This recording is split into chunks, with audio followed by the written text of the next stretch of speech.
우리가 지난주에는 사도행전 25장, 4장이죠. 4장을 통해서 벨릭스 총독 앞에서 재판받는 사도 바울의 모습을 살펴보았습니다. 거짓과 불의로 얼룩진 그 재판정에서 이 도들로를 통해서 말로 싸움이 진행되는 것이 아니라 사도 바울은 예수 그리스도를 따라가고 닮아갔던 그의 삶을 증언합니다. 그래서 그것을 통해서 우리 성도들이 이 거짓과 불의가 가득한 세상 속에서 똑같이 우리는 말로 싸우는 존재가 아니라 예수 그리스도를 닮아가는 삶, 그걸 거룩이라 하죠. 그것이 능력이고 바로 우린 삶으로 싸우는 사람들이다라는 걸 살펴보았습니다. 그리고 벨릭스 총독과의 개인적인 대면의 시간에 사도 바울이 자기를 풀어달라거나 이런 요청을 한 것이 아니라 그 불의한 권세자인 그를 향해 담대하게 의와 그리고 절제와 하나님의 심판에 대해서 선포를 했습니다. 그렇게 권세자에게 담대하게 용기 있게 선포할 수 있었던 것은 진정한 재판관이 누군지를 알았기 때문이죠.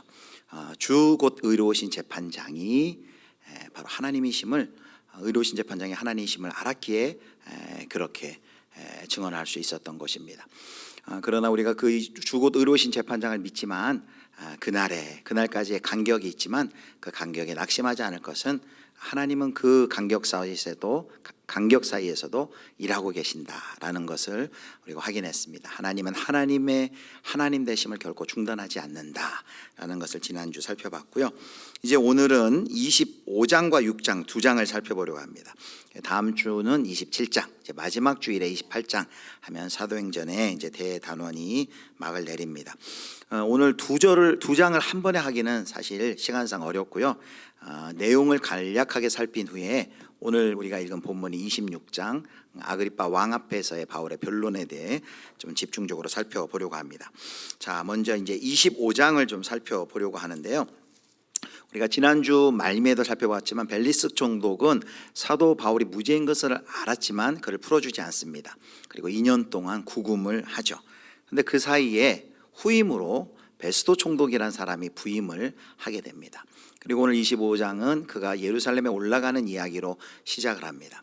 새로운 총독이 부임하자 2년 전에 사도 바울을 죽이기 위해서 계획했던 유대인들이 베스도 앞에 나와서 바울을 고소하면서 그를 가이사랴에 지금 있는 사도 바울을 예루살렘으로 압송해 달라는 요청을 합니다. 아직도 여전히 2년이 지났지만 사도 바울을 암살하려는 그 계획을 숨기지 않고 있는 것을 우리가 알 수 있는 것이죠. 바로 그 제안의 베스도는 자기가 바울이 가이사랴에 있고 자기 자신도 이제 며칠 있으면 다시 가이사랴로 가니까 재판할 일이 있으면 그때 대표단을 구성해서 다시금 재판을 청구해라 라고 말합니다. 그리고 베스도의 말대로 예루살렘의 대표단이 가이사랴에 내려와서 재판을 다시 청구를 합니다. 그래서 2년 전 바울을 고발했던 여러 가지 죄목 그대로 고발을 하는데 그때와 다른 것은 도돌로 같은 변호사를 통하지 않고 이제는 직접 바울을 고발합니다. 그런데 내용은 새로운 것이 없었습니다. 2년 전이나 새로운 것이 없었고 그때와 똑같이 증거를 대지를 못합니다. 사도 바울도 변론을 해야 되겠죠. 사도 바울도 8절에 보니까 율법과 성전과 황제 가이사에게 나는 어떤 죄도 범하지 않았다라면서 결백을 주장합니다. 자, 양측의 말을 이제 다 베스도 신임 총독이 다 들었어요. 이제 판결을 내려야 돼요. 그런데 판결을 내리는 것이 아니라 질문을 합니다. 제안을 합니다. 사도 바울에게 뭐라고 제안을 하냐면 자신의 주재 아래 재판받는 지역을 가이사랴 말고 예루살렘에 올라가서 재판을 받지 않겠느냐라고 제안을 합니다. 왜 이렇게 제안했을까요? 그렇게 제안한 이유가 있죠. 새로 신임 이 총독이 유대 민심을 좀 얻고 싶은 마음이 있는 거예요. 유대 대표단들이 건의한 대로 그래서 이것은 고발인 즉 유대인들에게 편향된 질문과 제안을 하는 것이죠. 사도 바울이 그 의도를 모를 리가 없죠. 그리고 예루살렘에 올라가는 것은 호랑이 굴로 들어가는 것인데 그래서 사도 바울이 25장 11절처럼 이렇게 대답을 합니다. 자, 우리 11절 같이 읽겠습니다. 만일 내가 불의를 행하여 무슨 죽을 죄를 지었으면 죽기를 사양하지 아니할 것이나 만일 이 사람들이 나를 고발하는 것이 다 사실이 아니면 아무도 나를 그들에게 내줄 수 없나이다. 내가 가이사께 상소하노라 한데, 사도 바울이 내가 가이사 황제에게 올라가서 내가 재판을 받겠다라고 말을 합니다. 이것을 통해 우리는 뭘 알 수 있냐면 바울의 목표는 추록이 아니었어요. 오늘 26장 우리가 아까 이거 마지막에도 보면 아그리빠 왕이 그런 말을 합니다. 가이사에게 상소만 하지 않았더라도 저가 풀려날 수 있을 것이다. 그러니까 사도 바울이 빨리 무죄 석방되는 것이 그의 목표가 아니었습니다. 그의 목표는 로마에 가는 것이었습니다. 예수님께서 계속해서 그에게 비전을 보여주시는 것처럼 로마에 가서도 복음을 증거해야 된다는 그 하나님의 약속을 그가 붙들고 있습니다. 그래서 더 빨리 석방될 수 있는 길을 놔두고 가이사에게 재판을 요구하는 것이죠. 그리고 베스도가 이 제안을 받아들입니다. 자, 이제 바울을 황제에게 보내려면 총독 베스도가 이 사람의 이제 죄명을 정해서 보내야 되는데, 아무리 생각해도 이게 죄가 없는데 뭐라고 죄명을 붙일까 고민하다가 마침 그때 이제 아그리빠 왕과 그 여동생 버니게가 이 신임 총독을 방문합니다. 그 당시에 그 이스라엘의 유대의 그 통치 체제를 알아야 되는데요. 그 당시에는 헤롯 왕가에서 그 지역을 다스리는 왕을 하나 세웁니다. 그러면 그 왕을 관리하고 감독할 로마의 황제가 총독을 한 명을 또 임명을 합니다. 그래서 이 이중 체제죠, 이 통치 제도. 그런데 이 제도 가운데 한 가지 관례는 새로운 로마의 총독이 부임을 하면 그 유대를 다스리는 분봉 왕이 찾아와서 아련하고 인사를 하는 것이 관례였습니다. 인사하기 위해서 이 아그리빠 왕과 여동생이 찾는 거죠. 이 아그리빠 왕은 이제 아그리빠 2세입니다. 헤롯 아그리빠 2세입니다. 헤롯 아그리빠 1세는 누구냐면 바로 야고보를 죽인 사람, 초대교회 첫 순교자인 야고보를 죽인 지도자 중에 죽인 사람입니다. 그리고 이 헤롯 아그리빠 2세의 할아버지는 누구냐?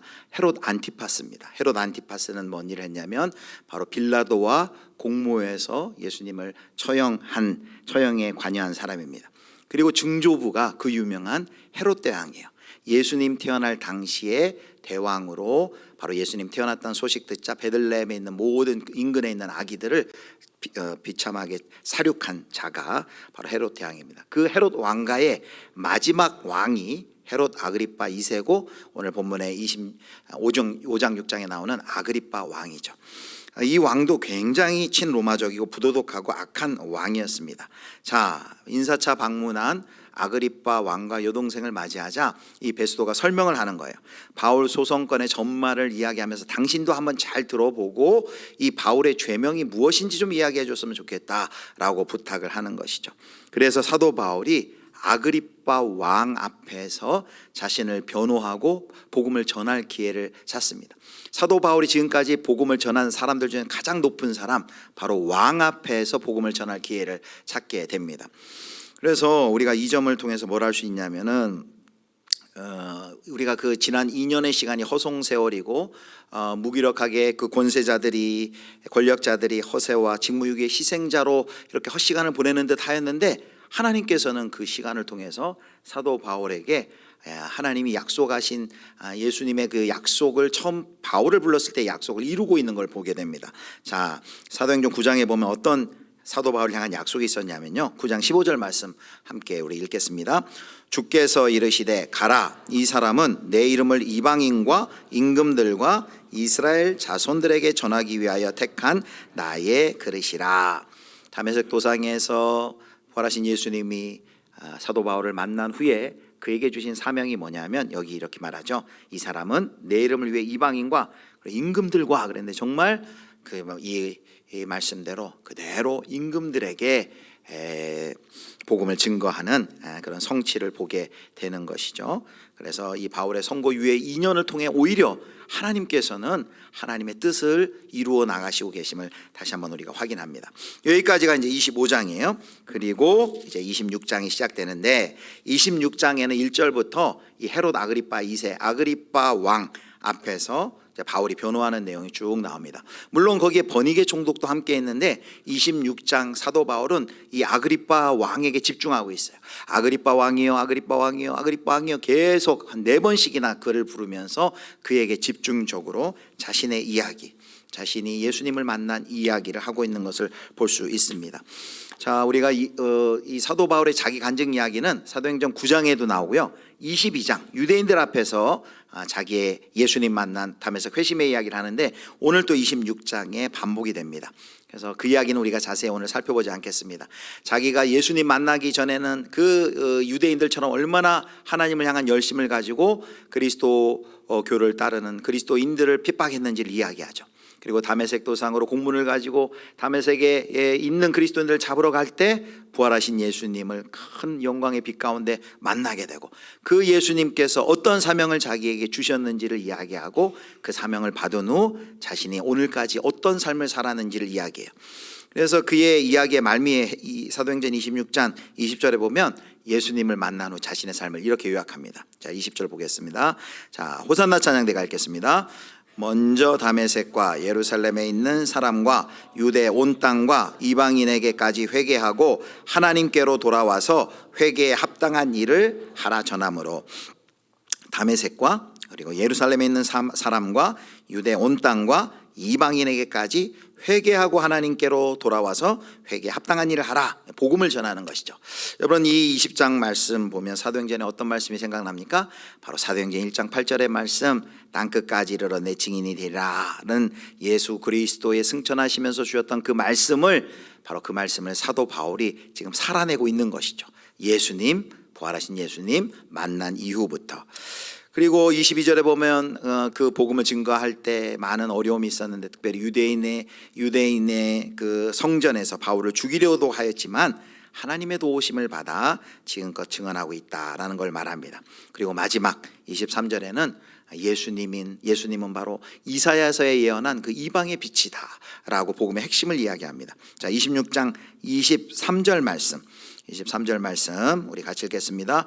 곧 그리스도가 고난을 받으실 것과 죽은 자 가운데서 먼저 다시 살아나사 이스라엘과 이방인들에게 빛을 전하시리라 함이니이다 하니라.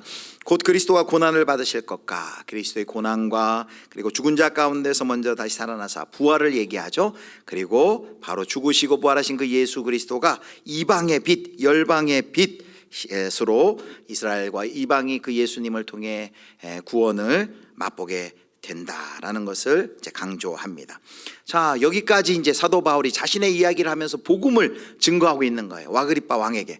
그런데 이 아그리빠 왕 곁에서 이 복음을 듣던 베스도가 갑자기 급발진을 하는 거예요. 이 이야기를 듣다가 소리치면서 24절처럼 얘기합니다. 자, 24절 같이 읽겠습니다. 바울이 이같이 변명하매 베스도가 크게 소리내어 이르되 바울아 내가 미쳤도다, 내 많은 학문이 너를 미치게 한다 하니. 한마디로 베스도가 사도 바울에게 말합니다. 네가 미쳤다, 네가 많이 공부해서 학문이 깊음으로 학문이 많으니까 네가 그 학문이 너를 미치게 하였구나 라고 말합니다.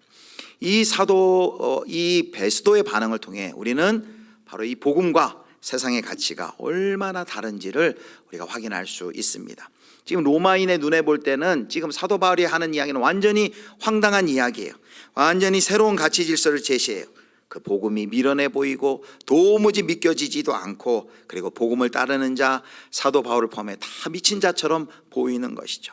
베스도가 그렇게 말합니다. 그러자 사도 바울이 그거에 맞서서 화를 내거나 예를 잃는 것이 아니라 오히려 더 겸손하게 예의를 갖춰서 자신은 미친 것이 아니라 자신은 참되고 온전한 말을 하고 있습니다 라고 말합니다. 그리고 다시 그 아그리빠 왕에게 전하던 그 말을 계속해서 다시금 집중해서 이야기를 합니다. 아그리빠 왕에게 이렇게 얘기합니다. 지금까지 얘기한 일, 소개한 일은 조금만 생각해 보시면은 관심을 둔다면 충분히 알 수 있습니다. 그러면서 이런 질문을 해요. 당신은 선지자를 믿으십니까? 라고, 선지자를 아시나이까? 라고 믿습니다. 그리고는 대답을 기다리지 않고 믿으시는 줄 압니다 라고 말합니다. 선지자를 믿는다는 것은 선지자를 신뢰하는 건데, 선지자를 믿는다면 내 말도 신뢰할 수 있습니다 라고 말하는 것이죠.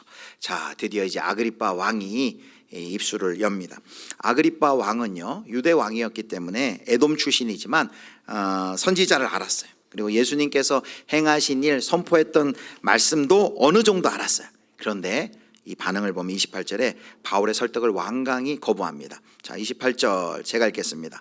아그리빠가 바울에게 이르되 네가 적은 말로 나를 권하여 그리스도인이 되게 하려 하는도다 라고 말합니다. 여기 적은 말로는 짧은 시간에 그리고 어려움 없이 쉽게 그런 의미를 가지고 있어요. 바울이 그렇게 길게 이야기하고 갑작스럽게 자기의 의도적인 질문을 하는 것은 결국 자신을 그리스도인으로 만들려고 하는 꿍꿍이 수작 아니냐, 교묘한 설득 아니냐라고 반론을 하는 것이죠. 이에 바울이 이렇게 대답합니다. 오늘 오늘 본문의 이제 핵심 요절과도 같은 말씀인데요. 29절 우리 같이 읽겠습니다. 29절 같이 읽습니다.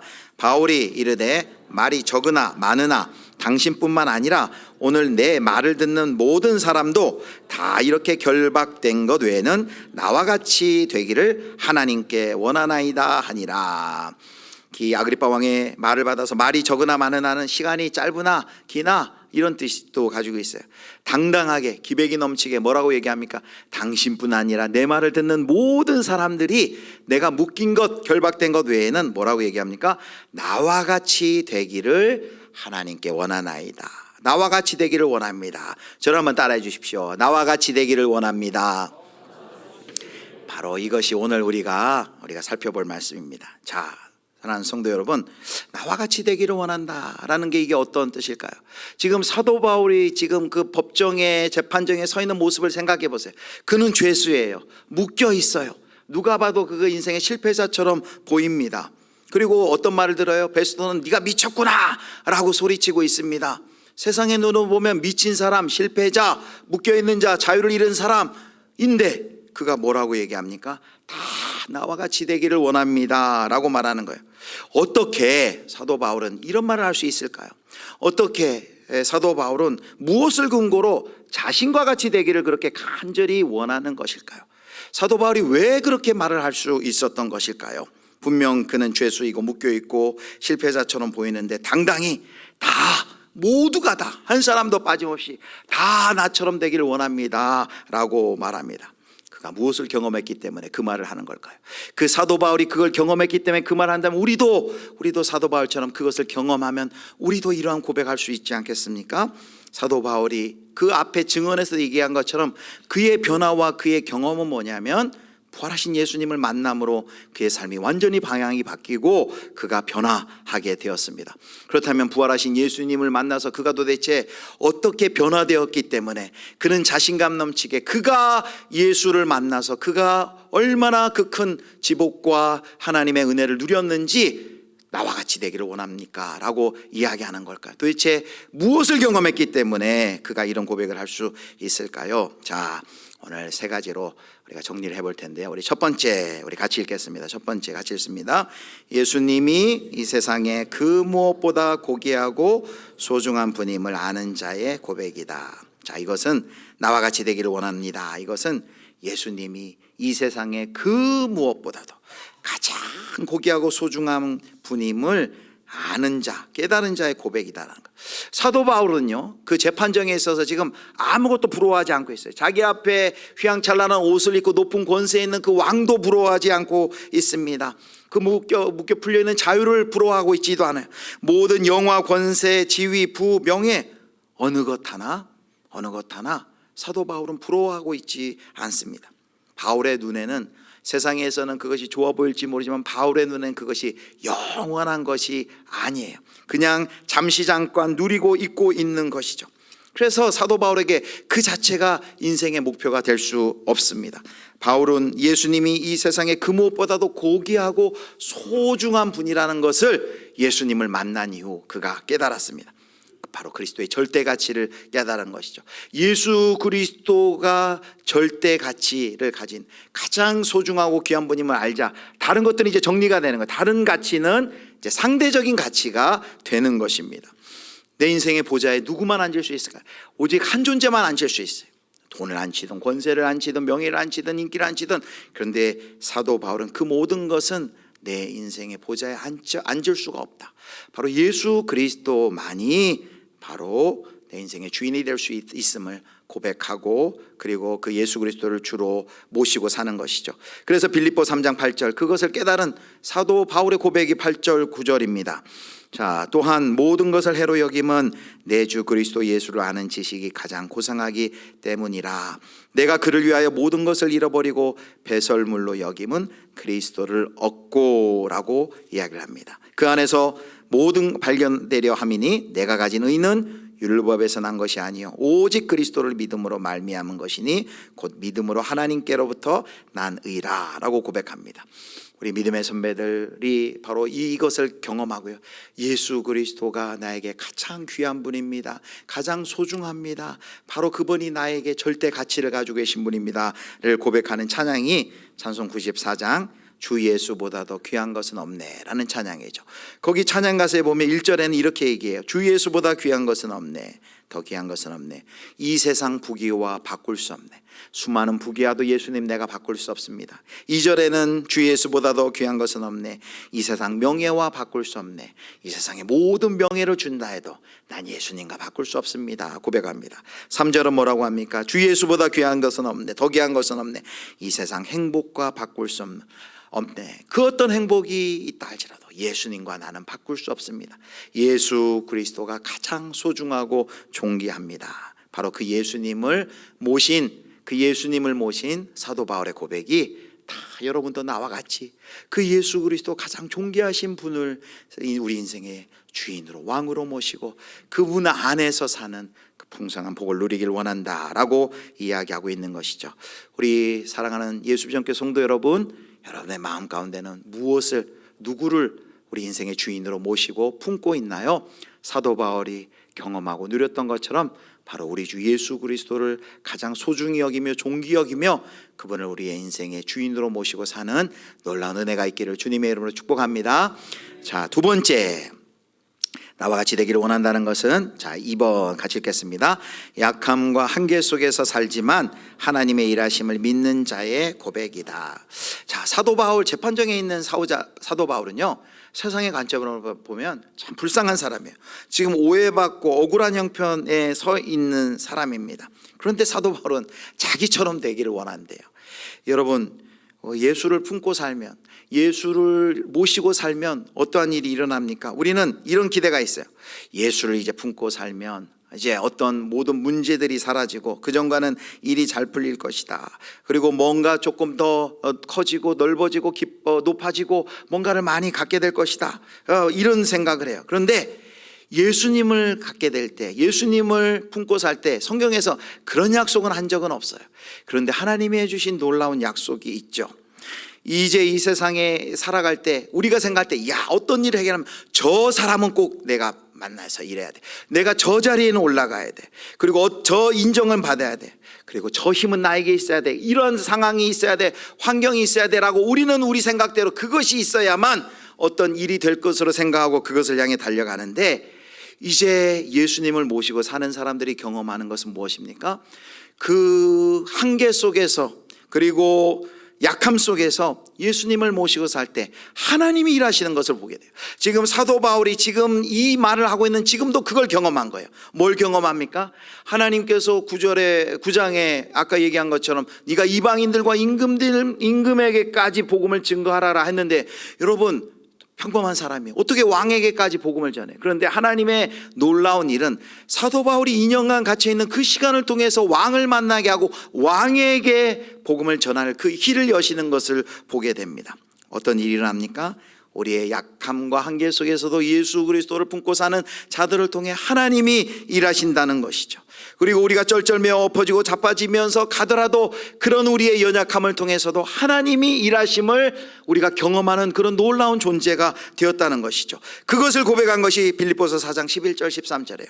자, 사도 바울의 고백을 제가 읽겠습니다. 내가 궁핍함으로 말한 것이 아니라 어떠한 형편에든지 나는 자족하기를 배웠노니 나는 비천에 처할 줄도 알고 풍부에 처할 줄도 알아. 모든 일 곧 배부름과 배고픔과 풍부와 궁핍에도 처할 줄 아는 일체의 비결을 배웠노라. 13절, 우리 한국 성도들이 제일 좋아하는 말씀 중에 하나인데 같이 읽겠습니다. 내게 능력 주시는 자 안에서 내가 모든 것을 할 수 있느니라.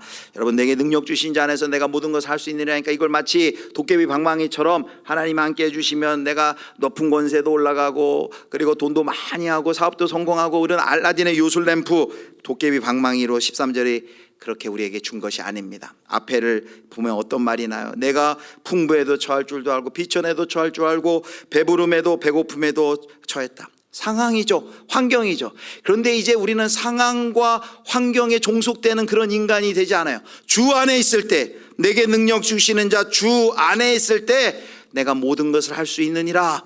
내가 모든 것을 당할 수 있고 내가 모든 것을 나를 통해 우리의 약함과 한계를 통해서 하나님이 일하심을 경험하는, 약함도 실패도 한숨도 연약함도 하나님의 손에서 그걸 통해서 우리를 통해 일하시는 그 놀라운 하나님의 도구로 우리가 붙들려 있다는 그 놀라운 복이 우리 가운데 있는 것이죠. 사랑하는 성도 여러분, 바로 우리가 예수 그리스도를 품고 살 때 이제 이런 놀라운 존재가 되었어요. 모든 것이 합력하여 선을 이루는 놀라운 존재가 되었어요. 그 모든 것은 막 배부름, 풍부, 권세, 힘 이런 것이 아니라 우리의 약함도, 우리의 연약함도, 실패도, 실수도, 한숨까지도 주님 안에만 붙들려 있기만 하면 하나님의 일하심 속에서 그 연약함을 통해서도 하나님이 일하시는 그런 놀라운 존재로 우리가 바뀌었다는 거죠. 바로 그 하나님의 일하심을 경험하는 자로 살아가기를 사도 바울이 초대하고 있는 것입니다. 자, 이제 마지막 세 번째, 나와 같이 되기를 원한다는 것이 이런 뜻입니다. 같이 읽겠습니다. 영혼을 불쌍히 여기는 마음을 가진 자의 고백이다. 자, 여러분 보세요. 지금 자신을 재판하고 있는 사람 누구예요? 2년이 지났는데도 여전히 자기를 죽이려고 암살하려고 또 찾아온 사람이에요. 지긋지긋하죠. 그 유대인들에게는 매도 맞고 핍박당했어요. 거짓말로 자기를 고소하고 자기를 죽이려고 해요. 그리고 그 로마의 총독은 어떻습니까? 바르게 재판도 하지 않았어요. 그런 자인데, 그리고 그 아그리빠 왕도 악랄한 왕인데 그를 향해서 사도 바울은 마음에 칼을 품고 있지 않아요. 칼을 품고 있었으면 그를 분노의 눈으로 증오와 복수심을 가지고 살아갔겠죠. 그런데 사도 바울은 누가 사도 바울의 마음속에 있어요?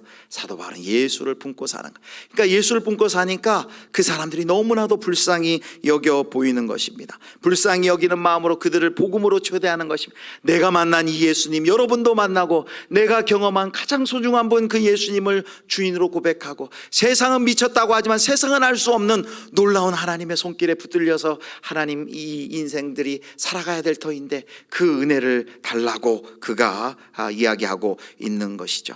사랑하는 성도 여러분, 바로 이것입니다. 예수 그리스도를 우리가 모시고 살 때 우리가 이제 마음속에 원망과 분노와 증오가 아니라 바로 불쌍히 여기는 마음, 긍휼히 여기는 마음을 가지고 살게 되는 것이고, 바로 그 마음 가지고 살게 해달라고 나와 같이 되기를 원합니다 라고 이야기를 하는 것이죠. 그런데요, 이 일이 쉽지가 않아요.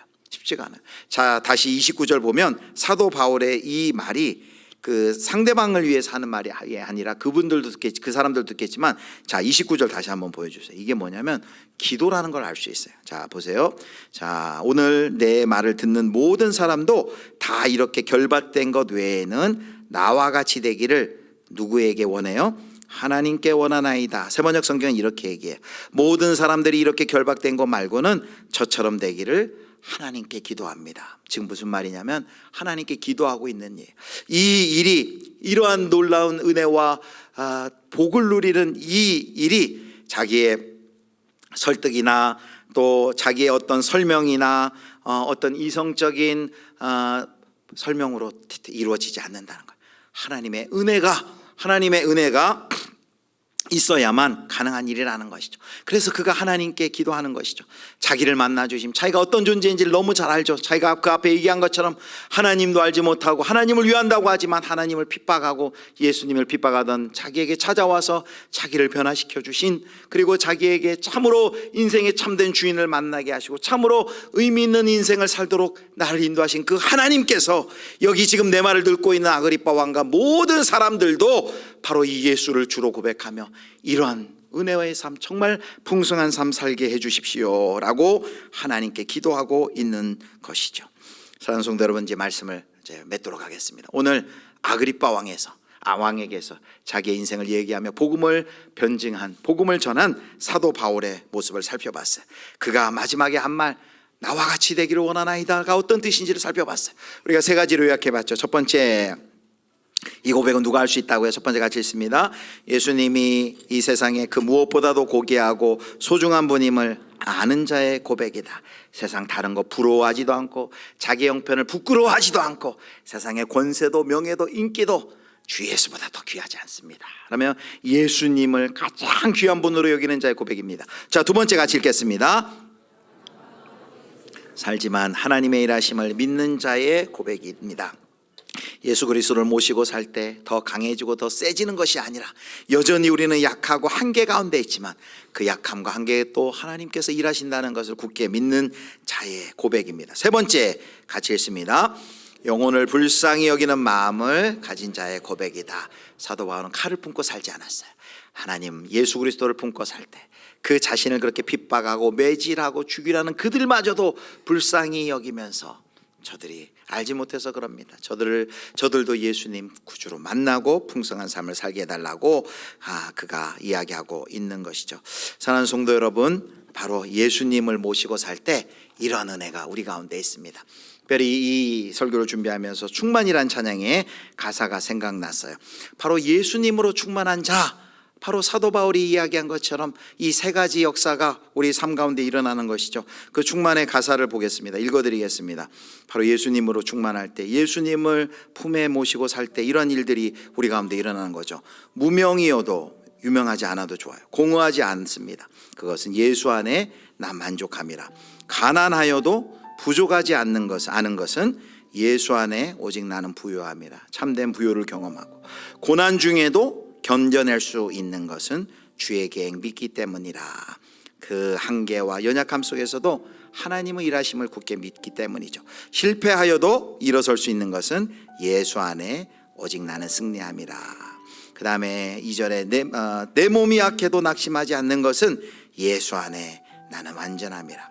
화려한 세상 부럽지 않은 것은 난 예수로 충만함이라. 바로 사도 바울은 예수로 충만했고 예수로 충만하여서 누리는 그 세상이 알 수 없는 놀라운 복을 누리며, 이 좋은 복을, 자기가 나와 같이 되길 원하는 건 잘난 척하는 것이 아니라 이 좋은 복을 알지 못하는 많은 사람들이 누리고 그 예수님 모시고 참된 행복과 부요를 누리길 원합니다 라고 고백하는 것이죠.